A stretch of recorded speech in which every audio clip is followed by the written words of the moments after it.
Assalamualaikum warahmatullahi wabarakatuh. Waalaikumsalam warahmatullahi wabarakatuh. Innal hamdalillah nahmaduhu wa nasta'inu wa nastaghfiruh wa na'udzu billahi min syururi anfusina wa min sayyiati a'malina may yahdihillahu fala mudhillalah wa may yudlil fala hadiyalah. Asyhadu an la ilaha illallah wahdahu la syarikalah wa asyhadu anna Muhammadan 'abduhu wa rasuluh. Allahumma shalli ala Muhammad wa ala alihi wa sahbihi ajma'in. Rabbi shrah li sadri wa yassir li amri wahlul 'uqdatam min lisani yafqahu qawli. Rabbana zidna ilman nafi'a warzuqna fahman jaida waj'alna minas solihin. Teman-teman sekalian, mahasiswa program studi profesi apoteker FMIPA UII dan para pemirsa sekalian dimanapun berada, alhamdulillah pada kesempatan kali ini edisi podcast selanjutnya yaitu akan membincang tentang toleransi, saling menghargai dengan teman seagama dan teman yang berbeda agama. Alhamdulillah kita sudah dibersamai oleh Pak Edi Safitri MSI yang beliau adalah Kepala Pusat Studi Islam UII atau kita biasa akrab menyapanya dengan Prof Edi. Ya, betul. Profesor berdasarkan kesepakatan. Kesepakatan. Kalau nggak sepakat berarti bukan profesor. Apa kabar Pak Edi? Kabar baik, alhamdulillah baik. Ya, gini Pak Edi, kita tahu bahwasanya UII ini kan kampus Islam Pak Edi, Ya. perguruan tinggi Islam. Tapi tidak dipungkiri bahwa satu, dua prodi atau beberapa prodi ada mahasiswa yang non muslim. Ya. Nah itu menurut Pak Edi gimana Pak Edi? Ya, tidak masalah. Jadi justru apalagi kita kembali ke UI-nya dulu ya. UI ini kan untuk rahmatan lil alamin gitu ya. Jadi bukan hanya rahmat bagi ini. Jadi keberadaan UI harus bermanfaat untuk semua, termasuk untuk yang non muslim maupun yang Islam tapi berbeda aliran. UI ini untuk semua golongan, di atas dan untuk semua golongan. Oleh karenanya tidak masalah kalau UI itu menerima mahasiswa non muslim di dalam begitu ya. Lalu persoalannya di mana itu? Nah kalau misalkan Pak Edi ada mahasiswa yang non muslim kuliah di UII, itu menurut Pak Edi salah nggak?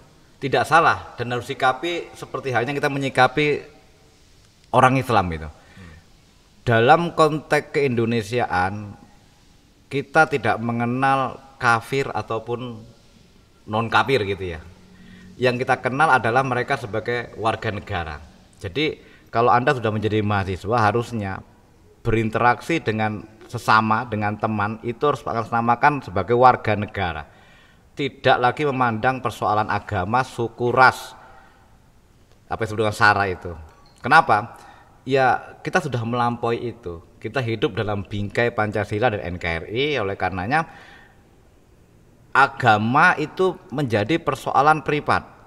Bahwa Anda meyakini bahwa agama Anda itu benar, Islam adalah agama benar, iya gak usah diotak-atik.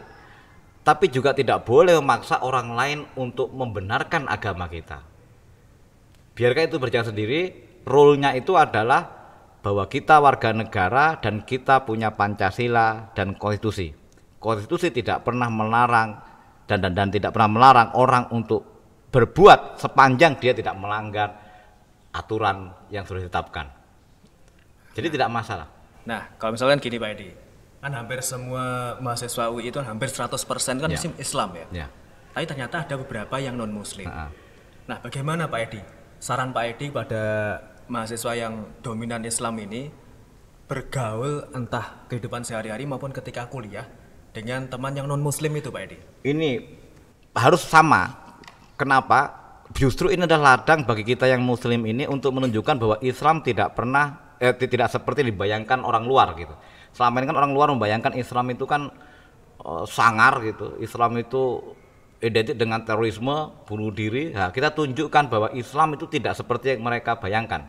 Ini penting untuk syiar kita sebenarnya. Ketika ada orang luar masuk, orang non muslim, saya tidak pernah menyebut kafir ya, orang non muslim masuk ke UI, justru ini biar menjadi ladang kita untuk memberikan informasi yang sebenar-benarnya pada mereka bahwa Islam tidak seperti yang dibayangkan Barat, tidak pernah dibayangkan oleh mereka-mereka yang menganggap minor terhadap kita. Dan ini mereka nanti ketika keluar akan menjadi duta bagi kepentingan kita, bahwa Islam yang selama ini kita kenal bla bla bla jelek, negatif, itu barbar, ternyata tidak seperti yang kita bayangkan selama ini. Jika yang ngomong dari mereka itu jauh lebih valid. Ini sudah saya buktikan ketika saya di NTT ngisi acara di Truk App, di Ledalero dengan promo-promo. Ketika kita terangkan bagaimana Islam yang sungguhnya itu, mereka kemudian menjadi paham bahwa selama ini mereka menyadari salah. Karena dilihat adalah Islam yang model-model eksklusif, radikal yang di TV-TV itu. Tidak pernah melihat yang sesungguhnya. Oleh karenanya tidak masalah. Ini bagi mahasiswa muslim yang jumlahnya mayoritas, ini kesempatan untuk menunjukkan aslinya Islam itu dengan menghargai. Islam punya tasamuh, toleran itu dalam KBBI artinya menghargai, membiarkan, dan kemudian menghormati sesuatu yang berbeda dari dirinya. Kita bisa itu. Nah, kalau misalkan gini Pak Edi, kan sekarang dibalik. Kalau tadi kan yang mayoritas menghormati yang minoritas, yang Islam menghormati yang non-Muslim. Iya. Sekarang bagaimana sikap mahasiswa yang non-Muslim itu terhadap mahasiswa yang Islam? Dibalik sekarang Pak Edi. Sikap mahasiswa yang non-Muslim dari Islam itu tergantung bagaimana mayoritas. Jadi kebanyakan yang minoritas biasanya akan mengerti dan tahu diri gitu, di mana dia harus bersikap. Penghormatan itu harus menggunakan logika kesalingan, saling menghargai. Tidak mungkin penghormatan itu akan atau kerukunan itu akan terwujud jika tidak ada logika kesalingan itu. Oleh karenanya saling menghormati menjadi titik kuncinya. Titik kuncinya saling, bukan minta hormat, tapi saling menghormati, saling pengertian pada posisi masing-masing. Saya akan berikan satu analog ya Pak, contoh yang mungkin bisa mudah dipahami oleh mahasiswa tentang bagaimana sungguhnya sikap kita terhadap yang berbeda dari kita di dalam konteks Pancasila dan NKRI ini. Seperti kita umpamanya bertamu begitu ya. Kita tidak perlu tahu bagaimana mereka mengolah suguhan untuk kita. Kita tidak perlu tahu bagaimana dia menyeduh air tehnya, tapi yang kita lihat adalah output dari dapur itu ketika disuguhkan enak tidak, bagaimana penyajiannya. Nah, dalam konteks beragama dan urusannya atau relasinya dengan orang di luar agama kita adalah pada output sebenarnya. Anda tidak bisa lagi melihat umpamanya, wah itu Kristen, itu Katolik, itu Buddha, itu Hindu, tidak. Tapi bagaimana outputnya? Apakah output dari agama dia melahirkan orang yang baik seperti dia atau tidak? Jadi outputnya, jadi kita berlomba-lomba untuk menunjukkan kebaikan, bukan bagaimana agama kita terus saling benar sendiri, saling benar. Karena ini masalah teologi, masalah agama itu adalah masalah teologi. Masalah teologi itu masalah keyakinan itu adalah masalah subjektif. Anda boleh yakin agama Anda benar, tapi Anda tidak bisa memaksakan orang lain untuk meyakini agama Anda. Tidak bisa itu. Jadi urusan agama adalah masing-masing. Dakwah kita adalah dengan bilhal, perilaku. Tunjukkan saja perilaku yang baik sehingga nanti orang lain akan ikut atau tidak. Bukan kemudian kita memaksa orang untuk meyakini apa yang kita yakini. Tidak bisa. Begitu. Jadi dan itu juga melanggar konstitusi kita. Rel kita adalah Pancasila dan Undang-Undang Dasar 45. Di sana sudah ada aturan mainnya. Kita sudah diberi hak masing-masing. Islam punya kamar sendiri, Hindu punya kamar sendiri, Buddha punya kamar sendiri, semua punya kamar masing-masing. Kita punya diberikan hak untuk improvisasi terhadap kamar kita. Yang salah adalah ketika Anda punya kamar sendiri, tapi kemudian Anda ngotak-ngatik kamar orang lain. Ini yang nggak boleh. Maka ada rel di situ. Kita harus tahu batas-batas mana wilayah privat yang itu masuk dari ranah agama dan subjektif, dan mana wilayah publik di mana kita harus ketemu di sana. Gotong royong itu tidak melihat agama. Kuliah di itu tidak melihat agama.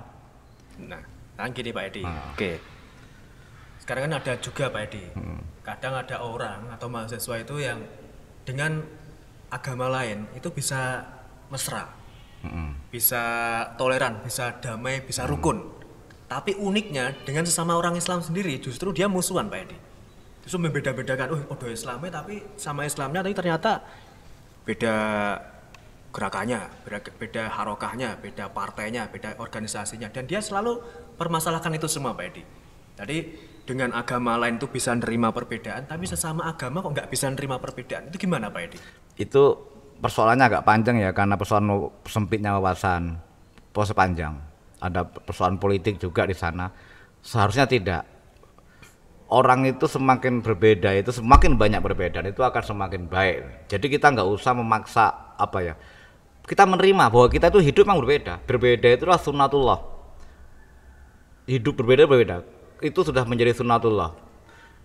Quran surat Yunus ayat 99 itu kan sudah menjelaskan betul itu bahwa jika Allah menghendaki maka kita semua bisa beriman dengan sendirinya. Jadi kita tidak boleh memaksa orang lain untuk sama, dan kita itu sama saja kita memaksa orang lain untuk memaksa Allah untuk berbuat sesuai dengan kemauan kita. Ini sudah kehendak Allah. Perbedaan itu harusnya kita saling melengkapi. Di Islam itu kan banyak firqah ya. Ada Muhammadiyah, ada NU, alirannya juga kita macam-macam itu. Dan sekarang bisa nggak kita melengkapi itu? Jika tidak bisa, maka inilah bentuk kehancuran itu. Jadi kita bisa bekerja sama, tidak harus sama visi, sama golongan, tidak. Justru karena kita berbeda itu menjadi menarik. Pelangi itu menjadi indah karena warnanya banyak, gitu ya. Jadi pelangi itu menjadi indah karena warnanya banyak. Kalau cuma satu warna monoton. Nah, kita nggak usah mengimajinasikan bahwa kita harus bersatu sama dalam satu visi, nggak mungkin. Dalam sejarah keislaman tidak ada yang bisa bersatu seperti itu. Mimpi kalau kita mau bersatu itu. Tapi bagaimana dengan perbedaan itu kita mampu mencari garis tengahnya, kalimatus sawa namanya, titik temu di antara perbedaan itu untuk maju bersama. Kelemahan kita di situ umat Islam, sehingga kita tidak pernah maju dalam segala hal, termasuk dalam sains sama. Kita sibuk mikiri perbedaan-perbedaan yang tidak substansial, yang furu'iyah, tapi kita melupakan substansi. Akhirnya Barat memegang peranan penting saat ini. Seperti itu. Karena kita tidak mampu melompati persoalan-persoalan yang kecil-kecil tadi itu. Berbeda ormas, berbeda politik, kemudian kita melupakan tujuan utama kita. Menurut saya kita ini, jadi dakwah hari ini tidak lagi dakwah mengintervensi agama lain. Dakwah hari ini dakwah kualitatif namanya. Dakwah yang berorientasi pada kualitas keimanan. Jadi kalau Anda berdakwah, dakwahlah dengan agama Anda. Dari yang nggak mau sholat jadi sholat itu. Jadi itu jangan dakwah ke orang lain. Kalau itu kamu melakukan, maka berpikiran nanti curiga terus. Toleransi tidak mungkin dibangun dan kecurigaan. Dan hari ini kita sering curiga. Curiga bawaannya. Ya betul ada mungkin ya. Ada memang betul ada misi-misi kristenisasi. Tapi juga ada islamisasi. Udah biar itu juga di sana ada firqah yang tidak setuju juga dengan kristenisasi. Yang itu juga salah sebenarnya. Tapi jelas curiga terlalu berlebihan juga tidak akan mungkin melahirkan toleransi dan harmoni dalam kehidupan kita bersama. Maka kemudian menurut saya hilangkan kecurigaan itu yang berlebihan dan mulai berpikir yang positif, mencari titik temu. Semacam itu. Nah sekarang ini terakhir Pak Edi, karena waktu kita nggak bisa banyak-banyak nih Pak Edi, Prof Edi, berdasarkan kesepakatan. Apa pesan terakhir Pak Edi? Bukan pesan terakhir apa ya? Ya closing statement. Terakhir kok mau nggak ada aja deh.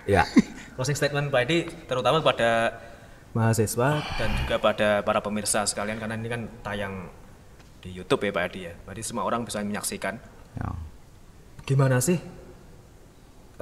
closing statement dari Prof Edi ini, Kepala Pusat Studi Islam UII ini, supaya kita itu bisa harmonis, bisa rukun, bisa damai, bisa toleran dengan orang yang seagama dan orang yang beda agama. Oke, pertama saling menghargai. Ini titik kuncinya di saling menghargai. Toleransi itu saling menghargai.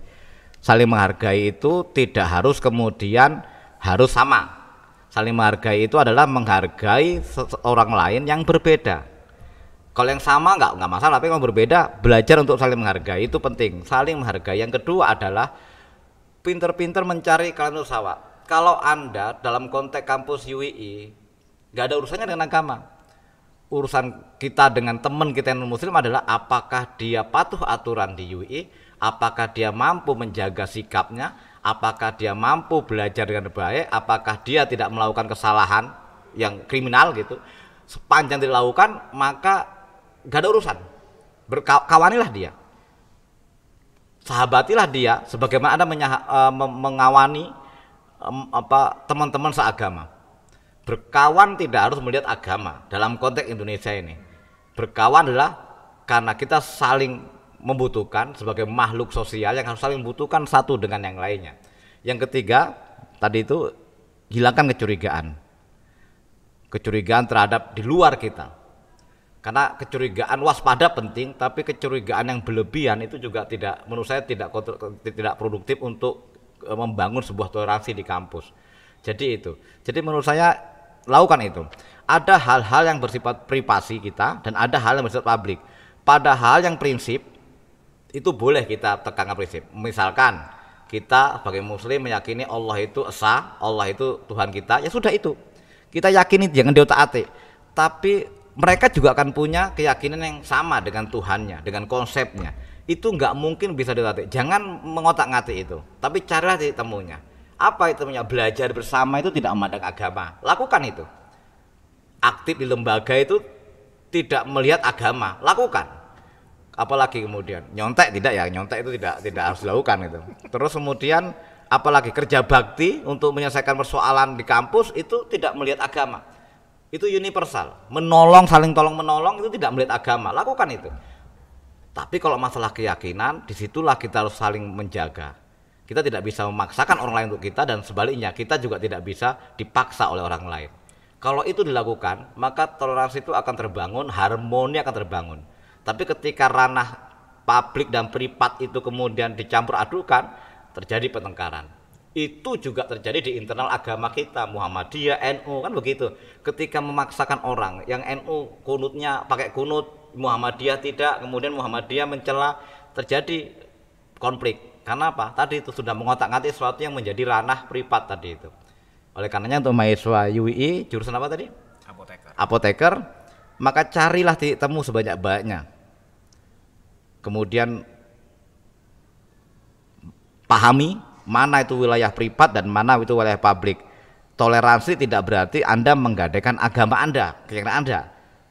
Begitu. Jadi toleransi itu adalah Anda menjaga keyakinan Anda secara kuat, tapi kemudian memberi ruang untuk berinteraksi dengan yang lain pada titik-titik yang sudah kita sepakati, yang disebut dengan kalimat sawa. Saya pikir itu. Oke, luar biasa penjelasan dari Pak Edi tadi. Oke, terima kasih Pak Edi atas waktunya. Sama-sama. Kita nggak bisa salaman ya? Iya, nggak bisa salaman. Udah 2 meter ini jaraknya. Oke, sekali lagi terima kasih pada Pak Edi. Mohon maaf kalau ada kata-kata sesuatu yang kurang berkenan.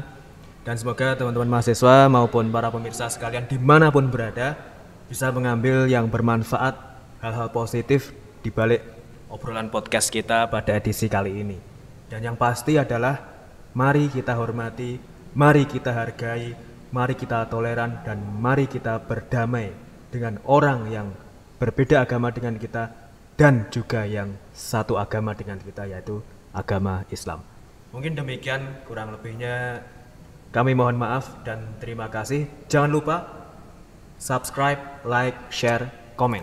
Ya, Pak Edi. Jangan lupa di subscribe Pak Edi. Oke. Itu syarat masuk surga Pak Edi. Ya. Mungkin demikian, kurang lebihnya mohon maaf. Billahi taufik wal hidayah. Assalamualaikum warahmatullahi wabarakatuh. Waalaikumsalam warahmatullahi wabarakatuh.